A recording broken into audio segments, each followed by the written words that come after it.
Bloomberg Audio Studios. Podcasts, radio, news. You're listening to the Bloomberg Balance of Power podcast. Catch us live weekdays at noon and 5 p.m. Eastern on Apple CarPlay and Android Auto with the Bloomberg Business app. Listen on demand wherever you get your podcasts or watch us live on YouTube.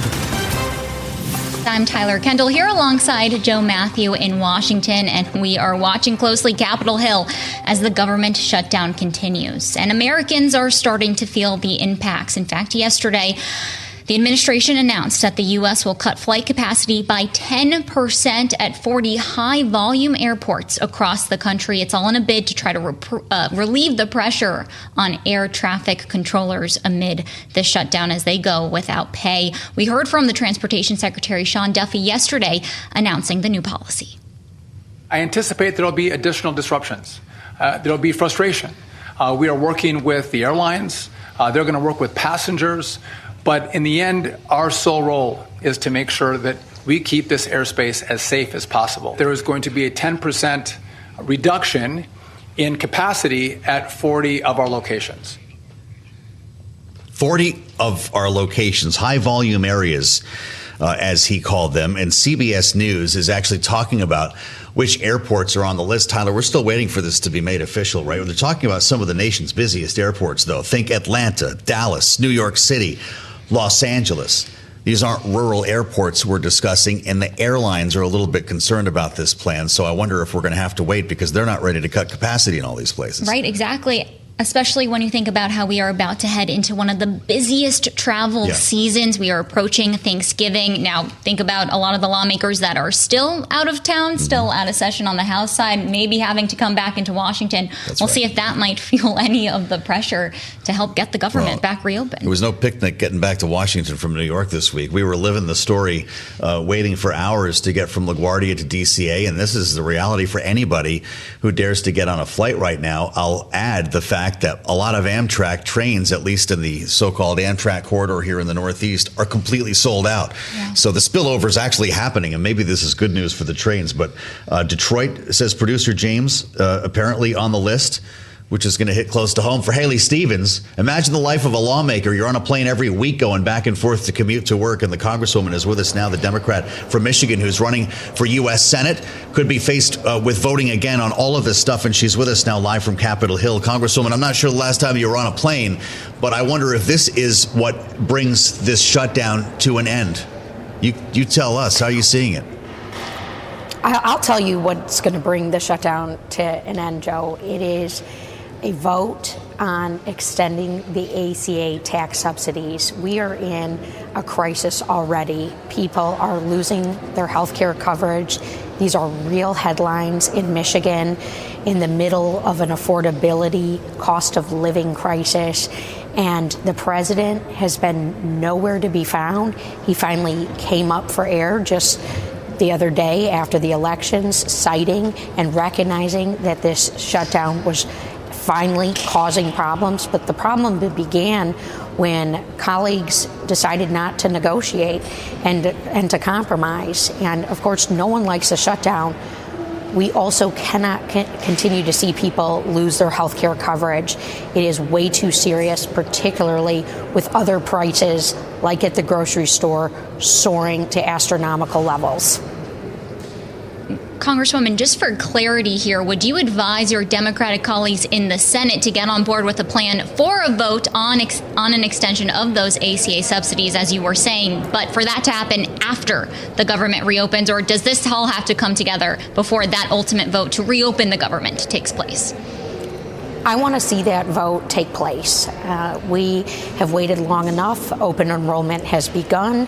Headlines in Michigan right now are talking about how people are going to be losing their coverage, how our insurers cannot be saddled right now with these cost realities, and people are logging in to sign up for open enrollment, and it's a 145% increase. We're also going to have to do some work to go back and address what has taken place for this first week during open enrollment. So that's why I feel very strongly about a vote on the ACA subsidies. And frankly, it's a reminder about who's addressing these cost issues. I've got a bill to lower the cost of food. It's called No Tariffs on Groceries Act, because I know that we've got $1.3 trillion of credit card debt in our country. People are putting that grocery bill on a credit card and paying it off on interest. We got to do everything we can to address this cost of living, of affordability nightmare for the American people and for my Michiganders.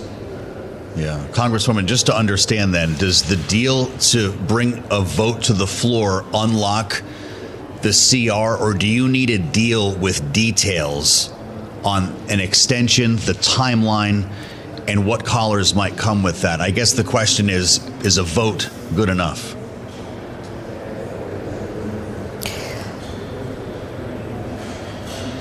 Well, I'm always optimistic in terms of what we need to do for the American people, for the people of Michigan.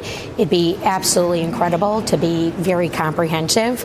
The bigger we can go in terms of keeping people covered at an affordable rate, the better. And look, folks have been negotiating. We have been waiting for a long time. And certainly this wasn't a surprise in this moment that this was going to come to a head. And so if we see a vote come down, that's a step in the positive direction to keeping people covered and on their health care.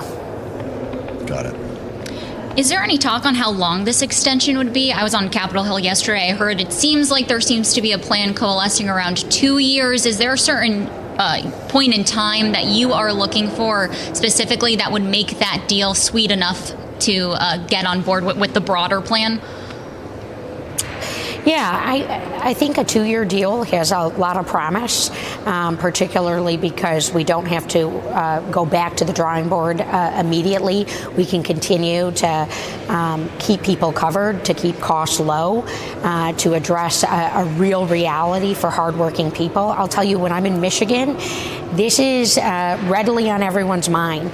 Am I going to continue to be able to afford my health care? At the beginning of this year, when we had Elon Musk prancing around with a chainsaw, folks were asking me if they were going to be able to keep their benefits. I had a fully paralyzed veteran reach out to me through a mutual friend asking me if he was going to keep his VA benefits. So, look, we should stay optimistic.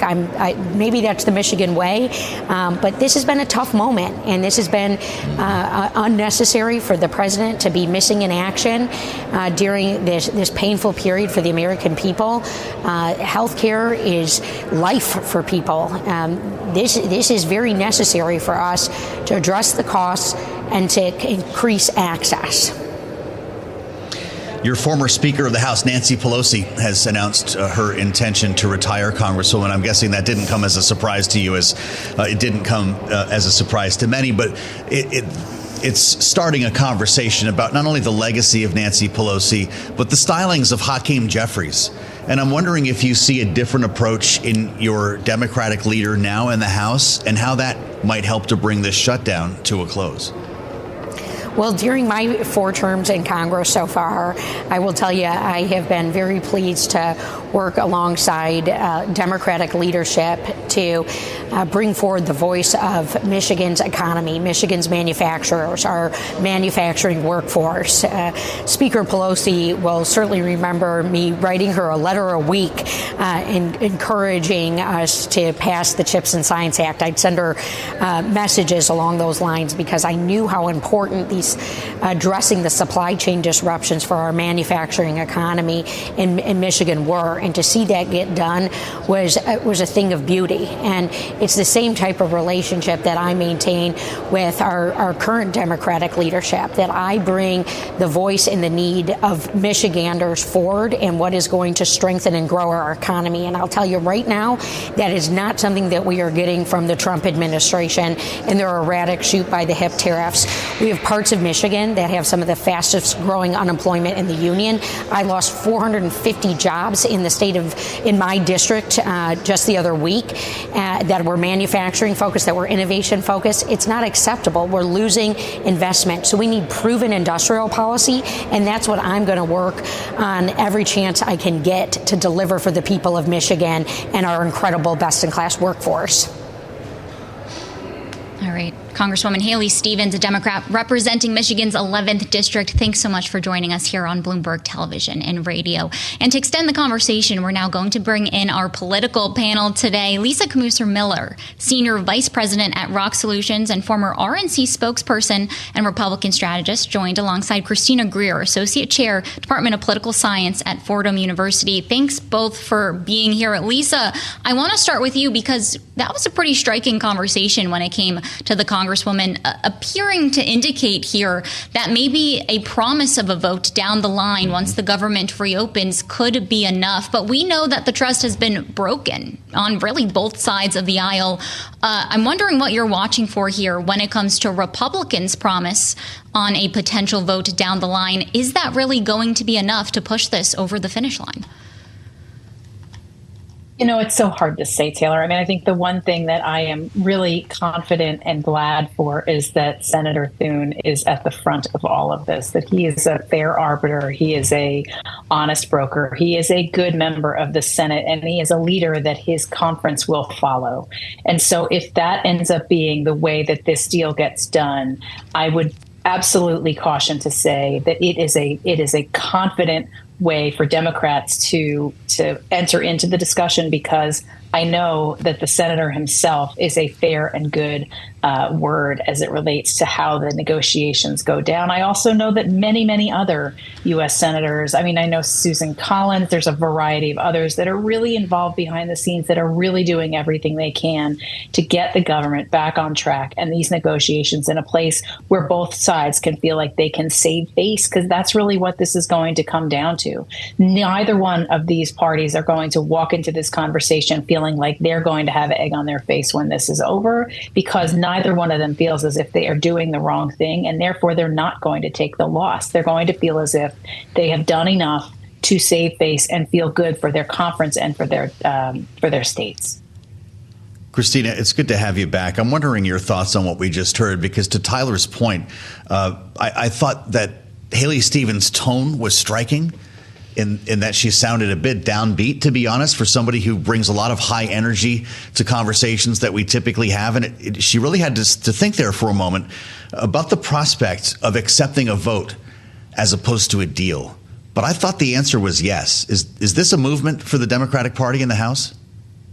Right. I mean, I think I'm just confused as to how trust has been broken on both sides of the aisle. I mean, Democrats have been very clear. The reason why they're not going to the table is because they don't want millions upon millions of Americans to lose their health care. That's something that Republicans have been very clear that they want Obamacare done. They have not presented Democrats with a strategy.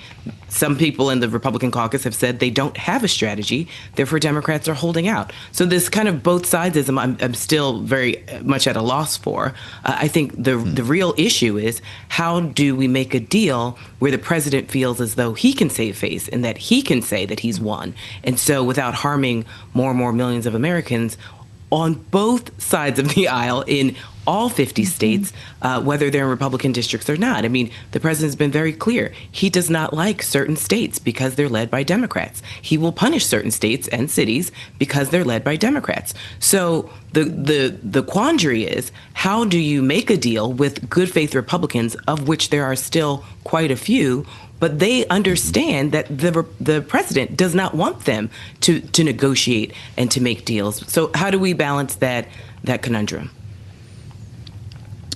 And Lisa, also, I want to talk about some of the pressing deadlines that are coming up. Of course, it now appears that November 21st isn't going to be viable when it comes to the future of a stopgap measure. So what is viable? Can we pull on some of your expertise here? How much time do lawmakers actually need to hammer out a fuller spending deal when we really get back to the root of what this government shutdown is about in terms of funding the actual government? I have no idea how they're going to get it done. They are going to have to perform some magic behind the scenes.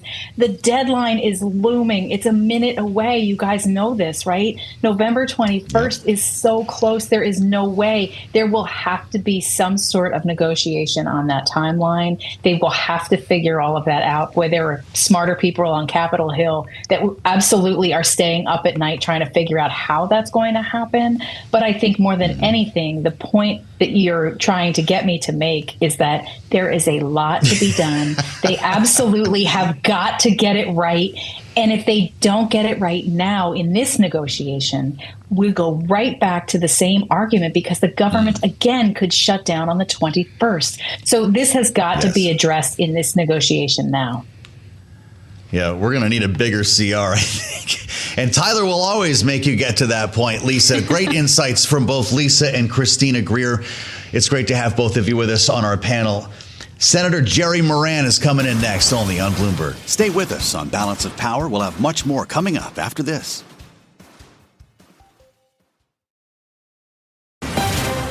You're listening to the Bloomberg Balance of Power podcast. Catch us live weekdays at noon and 5 p.m. Eastern on Apple CarPlay and Android Auto with the Bloomberg Business app. Listen on demand wherever you get your podcasts or watch us live on YouTube.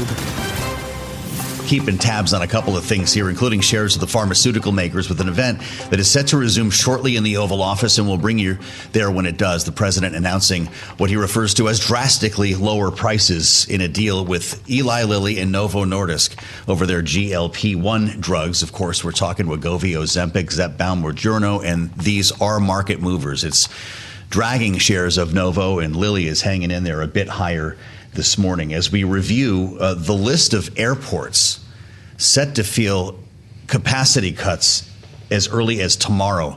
Tyler, the FAA, of course, is going to be cutting 10% capacity, they say, at 40 airports across the country, but it could be a rolling impact. It might not all be tomorrow, but in the days ahead, we're going to start to see this. Of course, it's because of the government shutdown and air traffic controllers who simply can't work without pay any longer. We're not fooling around here. Atlanta, Dallas, New York City, Los Angeles, all three airports in the Washington, D.C. area, Chicago, San Francisco, and I could keep going. Right, exactly. Importantly, this isn't going to impact those international routes, but it is going to impact domestic routes. I saw one analyst that pointed to the fact that this could cause the cancellation of nearly 1,800 flights nationwide. And there's also questions here about what this is going to look like even when the government does reopen, Joe, because, of course, we know that this country has been dealing with a shortage in air traffic controllers at this point for years. And that's really harped on our air traffic system. That is a great point. It was before the shutdown happened that we were already feeling a crunch at the airport. How many flights have you had delayed just over the last year or two here with a shortage of air traffic controllers, which is forcing many who work to put in 60-hour work weeks, and now we're, of course, asking them to work without pay. It's a great opportunity to spend some time with Senator Jerry Moran. He's very close to this as not only a senator from Kansas, but on the Commerce Subcommittee on Aviation, Space, and Innovation, where he is, in fact, chairman, and the senator is with us now live from Capitol Hill. Senator Moran, thanks for being with us here. I wonder if this is a measure to ensure safety or an attempt to end the shutdown by bringing more pressure to the air traffic control system. Well, I certainly support the decision. Safety has to come first. We know from the experience we had in January the 29th, of a flight from Wichita, Kansas to DCA here in the nation's capital, and the consequences of anything going wrong involving air traffic control and other safety features. We need to make certain that we don't take the risk, unnecessary risk. This shutdown is going to have lots of consequences, and this is one that's really highlighting that there are functions of government that are important. And it's also a message, as you say, that the shutdown is causing damage. And I hope that when this program is over, I can walk away and we'll learn that as the Democrats are meeting over their lunch today and discussing what next steps to take, that between the Republicans and Democrats, this shutdown can come to an end as quickly as possible. But in the meantime, a lot of damage is being done to the ease of travel and lots of other factors for the American people. A difficult thing, but I'm certainly on the side of take as few risks, take no risk at all. Yeah. I do want to take a beat and just pointed out, Tyler, you pointed out about the importance of what happens next. And we've been trying to increase the number of air traffic control training opportunities. We've been trying to add to the workforce supply of air traffic control. And this shutdown is even for the air traffic controllers that are at work, it's a terrible circumstance. It's already a hugely stressful job.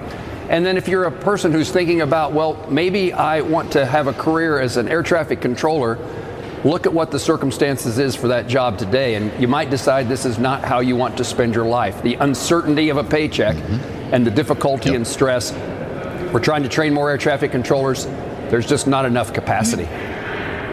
Right. I'm glad you brought that up, Senator, because we do like to talk about longer term impacts, particularly related to the workforce. But since you did bring up the shutdown, this all has to do with the shutdown. You're sounding perhaps cautiously optimistic. I'm wondering what the prospects are that we could see the government reopen this week. Are we looking at a deal next week? What's the timeline that you're putting on this? Well, I'm always an optimist. I was so optimistic, in fact, I assumed that this shutdown would be a day or two over a weekend. And I was 30 plus days wrong with that optimism. And it doesn't seem to me at the moment. I've been talking to my colleagues in the hallways and conversations by phone and like what's the latest, what's going on. I've been part of the conversations with Democrat senators to try to bring us together. There's a belief that there's enough Democratic senators who want to bring the shutdown to an end that a deal could be struck. But I think they are being certainly pressured by their colleagues that don't want this to end without what they would call a Democratic victory, that there's a lot of uncertainty as to whether that deal will come together. I'm hoping, there was some expectation it would be this weekend, and the Senate is planning on being in session in case that's the outcome. But I think all eyes and ears are on the Democratic caucus about what their next steps might be. And I hope that there is a position that comes from that is let's open up government in the difficulties, the immediate difficulties that we're going to experience, repair the longer term damage working together, and then take up other issues that both Republicans and Democrats are interested in dealing with. Senator, I just want to warn everyone here that the president is getting back to it in the Oval Office, and we'll rejoin that event over GLP-1 drug prices shortly here. We spoke earlier this hour, Senator, with a Democratic member of the House, Kailey Stevens, who, of course, is running to be a member of your chamber. We heard a strikingly different tone, or at least approach, when we asked her about this idea of opening the government based on the promise of a vote on extending Obamacare subsidies, as opposed to opening the government with a deal to extend Obamacare subsidies. Are your Democratic colleagues starting to move on that line? I think there is still a sufficient number of Democratic colleagues who are interested in working together. There's enough level of trust between the Republican senators and the Democratic senators who are talking about a deal that they would put some faith and a commitment to deal with issues into the future.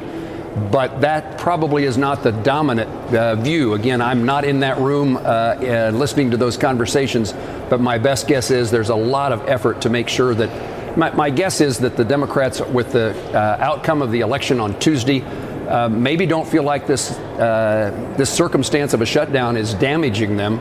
I just think whatever the politics are about a shutdown, I've never seen anybody come out well or ahead. I don't think there's a political advantage to being opposed to the shutdown or being, supporting the shutdown. I've never seen anybody get a pat on the back for the outcome of when things shut down. I've had constituents over the years who have told me, shut her down, it doesn't matter. But it's not too many days later in which they're asking for your help and trying to solve a problem that they've encountered because the government is shut down. So just good government says, put this place to work, solve the problems that the shutdown has created, and let's find a method by which we can trust each other and work together to solve other problems that we each bring to the United States Senate and to Congress on behalf of our constituents and the American people. trust, of course, a huge part of it. You mentioned Tuesday's elections. We did want to point out, of course, we know that a centerpiece of that was affordability. President Trump, as Joe had mentioned, is speaking in the Oval Office. He's now joined by the Eli Lilly CEO, David Ricks. He's speaking. We're still monitoring these headlines as we got to this news that there was going to be this tariff deal in exchange for more favored pricing when it comes to weight loss drugs. We'll bring you those updates as we get them. But Senator, just to continue here on the shutdown, there was reporting today out of Politico that a potential sweetener coming from Republicans could be rehiring federal workers that were fired in these mass layoffs that we saw now 37 days ago almost when it comes to the government shutdown. Is that something that's being spoken about as a viable option, whether or not that is part of a deal before or part of a promise after the government reopens? Are there any talks that you're hearing about rehiring federal workers back into the workforce? Well, I too saw that article. It has not been any part of any conversations that I've had or been involved in with Republican and Democratic senators who are trying to put this package together. But I can certainly see that being something that the leadership of the Senate would offer, would suggest, would want to be a talking point. Again, we know the circumstances we face. We need a federal workforce in place to do their jobs, and we need the help of all federal employees as we try to recover. And again, this is such the federal workforce is important, and what a damning circumstance it is if you're not getting paid. And I think about that with my own staff and young people who are here trying to have a government experience in government and politics. And they're seeing us in a position in which the shutdown is doing real damage, and they experience themselves personally. So open up government. Let's work together to solve the country's problems. And in the meantime, let's get air traffic control in the place it needs to be. I mean, major reforms are underway trying to improve the air traffic control system and bring aviation safety to a higher plane. New technologies. And our subcommittee is examining those things. But while the shutdown is taking place, I'm not quite certain that all the focus that should be being made on those issues, moving us forward in greater airport and airline safety, they certainly, at a minimum, the shutdown is a distraction toward a really important goal. Yeah. That needs to be accomplished quickly. Well, we appreciate the conversation, Senator. We've only got about a minute left. Are you going to be able to fly out tonight? What's your own transit challenge in this shutdown? Well, I mean, there's a point that many members of Congress, I'm one of them, who I never moved to Washington, D.C. I'm on an airplane utilizing the skies every week. And I don't mean to make any of this like personal. There's lots of other people in more difficult circumstances than me. We want everybody to have the opportunity to keep those reservations. One of the airlines we talked to, one of the major airlines, told us this is 100,000 passengers who have reservations that will be affected by this 10% reduction in flights. And certainly DCA, where many of us fly, is probably at the forefront of that issue. All right, Senator, it's great to see you, and welcome back. Jerry Moran. We'll see if he makes his way back to Kansas. Let us know. You might see John Candy and Steve Martin on the way. The Republican from Kansas with us live on Bloomberg TV and radio. It's day 37 of this shutdown. Yet a new record. This is Bloomberg. Stay with us on Balance of Power. We'll have much more coming up after this. You're listening to the Bloomberg Balance of Power podcast. Catch us live weekdays at noon and 5 p.m. Eastern on Apple CarPlay and Android Auto with the Bloomberg Business app. You can also listen live on Amazon Alexa from our flagship New York station. Just say, Alexa, play Bloomberg 1130. We welcome Congressman Sam Graves to our conversation. We've been looking forward to it. The Republican representing Missouri's 6th District and, importantly, chair of the House Transportation and Infrastructure Committee. The last time we spoke with Chairman Graves, I believe he was on a runway trying to get somewhere, and we ended up on the telephone together. Mr. Chairman, it's great to see you on the eve of the cuts in capacity at the 40 airports that have been identified by the FAA. I'm just wondering your thoughts on what we're about to witness here and what this is going to mean for safety and for airline customers. We're understanding about 100,000 of them could be impacted. Well, as far as safety goes, the sky's safe. Absolutely. They are safe, and air traffic controllers are still doing a great job. They're showing up and they're doing a very, very good job. Are there going to be delays? Absolutely, there's going to be delays, and obviously, by cutting back on the number of flights to these airports, it's going to impact folks. It's going to have an impact on the holiday travel season, and it's just not good. We're seeing a little bit of, obviously, a lot of fatigue, or a little bit more fatigue in air traffic controllers. It's a very stressful job to begin with, and now you throw on top, not getting a paycheck coming around to the second time.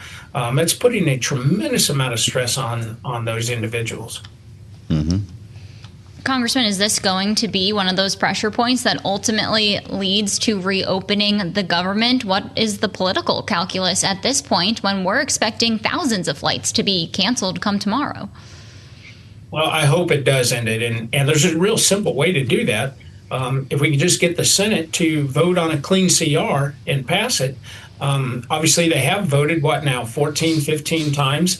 And Senator Schumer continues to refuse to let the government open. If we can just get the government open through the CR, then we can negotiate all of these points that he wants to talk about. And we can stop all of this madness that we're seeing and that the public is having to endure. Well, Chairman Graves, I know that you are also a pilot yourself, and for folks who are with us right now on Bloomberg TV or on YouTube, I'm looking at the photographs that are hanging behind you in the office. It's kind of caught off by the shot, though. It looks like maybe a Piper Cub and a Stearman. I can't quite tell. You can correct me on that, but I'm just wondering if you'd get in an airplane and take off now as a private pilot, or what that would mean in the throes of closing airspace. It's not going to have too much impact on GA, on general aviation aircraft. Most of the airports that GA and corporate aircraft fly into are not going to be impacted unless they're in an area like within the Dallas-Fort Worth area or something like that. So it's not going to have a tremendous amount of impact on general aviation. Congressman, is the FAA going to have to incentivize air traffic controllers to come back to work even after the government reopens? We are seeing reports that many have taken other jobs, second jobs, and we know that this has been an issue that's been plaguing the industry, as you alluded to in your first answer, at this point for years in this country. Is there something else that the government can do to ensure that these workers do come back into work even after the shutdown's resolved? I think they'll come back. I don't think they're going to leave their profession. Look, these are very professional individuals, and they know how important that their job is. And the fact of the matter is they're showing up and doing the work even now. The bigger problem is the shortage of air traffic controllers that we had prior to the shutdown. Yeah. And the good news is, though, is the president and the secretary have both, they're fully engaged in this. And we've seen for the first time in a very long time, all the seats filled at the academy. They filled all 2,000 openings at the academy. So we've controllers in the pipeline moving forward, and it's just going to take some time to train them up, because we don't want to shortchange or sacrifice any safety whatsoever when it comes to training air traffic controllers. But we've got a lot of good ones coming. I know this is so important, Mr. Chairman. We've got a new generation of air traffic controllers. I guess at some point we'll have a pretty wide bench. Do they need to be paid more? They're essential workers. Should there be language in legislation that requires them to be paid in a shutdown? We've only got about a minute left. Well, the fact of the matter is it should be, and they're the ones that always end up being the pawns in this process, and we see it happen time and time and time again. They are essential workers, and I think they should be paid as essential workers. And again, all we got to do is stop the shutdown and reopen the government, pass the clean CR, and then we can negotiate. It's good to have you back, sir. Sam Graves, we'll let you get to the airport. He's the Republican from Missouri, and importantly, chairman of the House Transportation and Infrastructure Committee. Thanks for listening to the Balance of Power podcast. Make sure to subscribe if you haven't already at Apple, Spotify, or wherever you get your podcasts. And you can find us live every weekday from Washington, D.C. at noontime Eastern at Bloomberg.com.